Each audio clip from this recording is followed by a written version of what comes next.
नमस्कार, मैं इस वक्त औरंगाबाद ज़िले में हूं और हमारे साथ में आज बात करने के लिए बहुजन मुक्ति पार्टी के प्रदेश अध्यक्ष A.K. अम्बेडकर साहब हैं। इनसे हम जानेंगे कि जैसा कि औरंगाबाद में इनका प्रत्याशी सुरेश प्रसाद वर्मा हैं, जो कि बहुजन मुक्ति पार्टी के द्वारा इन्होंने नामांकन किया था, सुरेश प्रसाद वर्मा, लेकिन यहाँ औरंगाबाद ज़िले में उनको निर्दलीय प्रत्याशी के रूप में साजिश के तहत घोषित कर दिया गया है, जैसा कि सुनने में आया है। तो हमारे साथ में प्रदेश अध्यक्ष हैं, हम इन्हीं से पूरी बात को जानने की कोशिश करते हैं कि ऐसा क्यों किया गया। सर, स्वागत है हमारे चैनल पे। धन्यवाद आपके संगम भारत के सभी कार्यकर्ताओं को। क्या हुआ सर, आपके जो यहाँ उम्मीदवार थे सुरेश प्रसाद वर्मा, उनको पार्टी से हटा करके निर्दलीय घोषित कर दिया, इस पर क्या कहना चाहेंगे? ये चुनाव आयोग का ये बहुत बड़ा षड्यंत्र है और इस षड्यंत्र के तहत चुनाव आयोग के अधिकारियों ने सभी ये जो यहाँ के औरंगाबाद के जो जिला अधिकारी महोदय हैं, जो अभी रिटर्निंग अधिकारी के रूप में कार्यरत हैं, कार्य कर रहे हैं चुनाव के समय में, तो ये जानबूझकर ये भारतीय जनता पार्टी के इशारे पर, ये बीजेपी के दबाव की वजह से और अन्य जो हमारे विचारधारा से जिनकी विचारधारा मेलजोल नहीं खाती है, ऐसे लोगों के दबाव में आकर हमारे पार्टी के प्रत्याशी को, जिनको हमने ये भी फॉर्म दिया था, कलेक्टर महोदय ने हमारी पार्टी का ये भी फॉर्म भी स्वीकार किया है, उसका हमारे पास चेकलिस्ट है। हमने नामांकन फॉर्म में अपना चुनाव चिन्ह चरपाई भी डाला था और जिस दिन नामांकन हो रही थी, खुद मैं यहाँ मौजूद होकर मैं नामांकन कराया हूँ और नामांकन कराकर ही मैं नामांकन कक्ष से बाहर प्रत्याशी महोदय को लेकर निकला हूँ। ये सारी प्रक्रिया हुई और सारी प्रक्रिया होने में कहीं भी किसी प्रकार की कोई रुकावटें नहीं आई। लेकिन जब स्क्रूटनी हुई, स्क्रूटनी के दिन तक भी जिलाधिकारी महोदय ने, हमारे साथ में एडवोकेट विनोद यादव जी बैठे हुए, जो हमारे लीगल सेक्शन के प्रदेश के अध्यक्ष महोदय हैं, जिस दिन स्क्रूटनी हो रहा था, स्क्रूटनी के दिन भी हमारे वहाँ वकील साहब मौजूद थे। कलेक्टर साहब ने अपने मुंहों से घोषित किया कि बहुजन मुक्ति पार्टी के सुरेश प्रसाद वर्मा जी, ऐसा बोला गया था वकील साहब, बोला गया था और अखबार में भी छप के आई कि बहुजन मुक्ति पार्टी से सुरेश प्रसाद वर्मा जी का नामांकन सही घोषित किया जाता है, पास घोषित किया जाता है।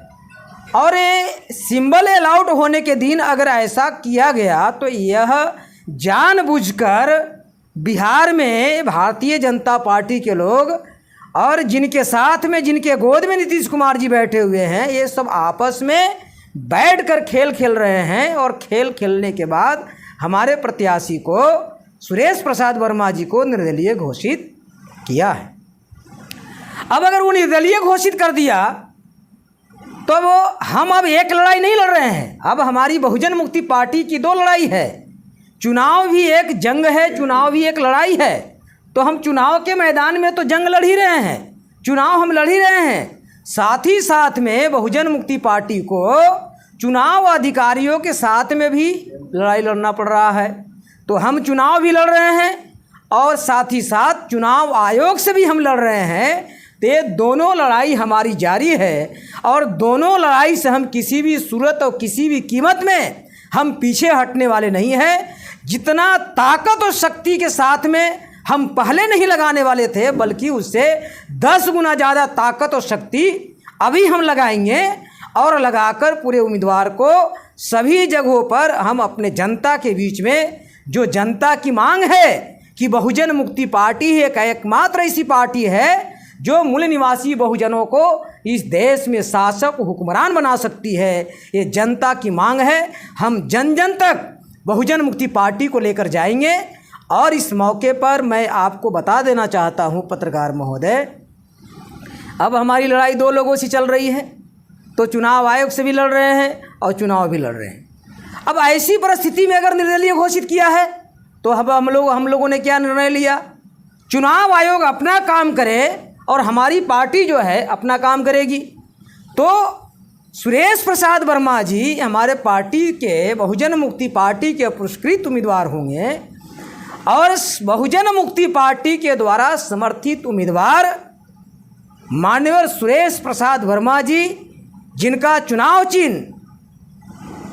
टेम्पू छाप दिया गया है, इस चुनाव चिन्ह पर हम लोग चुनाव लड़ेंगे। और ये चुनाव चिन्ह देने में भी बदमाशी किया इन लोगों ने। हमने चरपाई नामांकन फॉर्म में भर कर दिया है और इतना ही नहीं, पूरे देश भर में पहले चरण में, दूसरे चरण में हमारी पार्टी ने जहाँ जहाँ नामांकन की है सभी लोकसभा क्षेत्रों में हमारे प्रत्याशियों को चारपाई उठाकर आप इस लोकसभा में परिवर्तन लाइए और परिवर्तन लाने वाली जो पार्टी बहुजन मुक्ति पार्टी है उस पार्टी को अवसर मौका दीजिए। और अवसर और मौका अगर आप देते हैं तो आपकी जो अधूरे सपना है वो सारे अधूरे सपना को ये बहुजन मुक्ति पार्टी साकार करने की काम करेगी। और आपकी जो भी समस्याएं होगी, छोटी समस्याएं होगी, बड़ी समस्याएं होगी, हम लोग सारे के सारे समस्याओं को दिल्ली के लोकसभा में संसद भवन में उठाने की काम करेंगे और समाधान करने की काम करेंगे। तो मैं यहाँ के जनता से, मैं यहाँ के वोटर से, मैं यहाँ के छात्र, युवा, नौजवान, बड़े बुजुर्ग, गार्जियन, महिला, पुरुष सभी लोगों से मैं अपील करता हूँ कि आप लोग लाइन में लगकर कतारबद्ध होकर ज़्यादा से ज़्यादा संख्या में इतने भारी से भारी मतों से आप सुरेश प्रसाद वर्मा जी को जिताए कि भारत के जो वर्ल्ड का जो गिनीज बुक है उसमें नाम दर्ज हो कि औरंगाबाद की जनता ने सुरेश प्रसाद वर्मा जी को, जिनका समर्थन बहुजन मुक्ति पार्टी के समर्थन से चुनाव लड़ा और पूरी अपार बहुमत से चुनाव जीतकर भारत के लोकसभा में, संसद में गए, ऐसा आप देश और दुनिया को मैसेज देने की काम करेंगे। आपको धन्यवाद। जय भीम, जय मूल निवासी। बहुत बहुत धन्यवाद। हम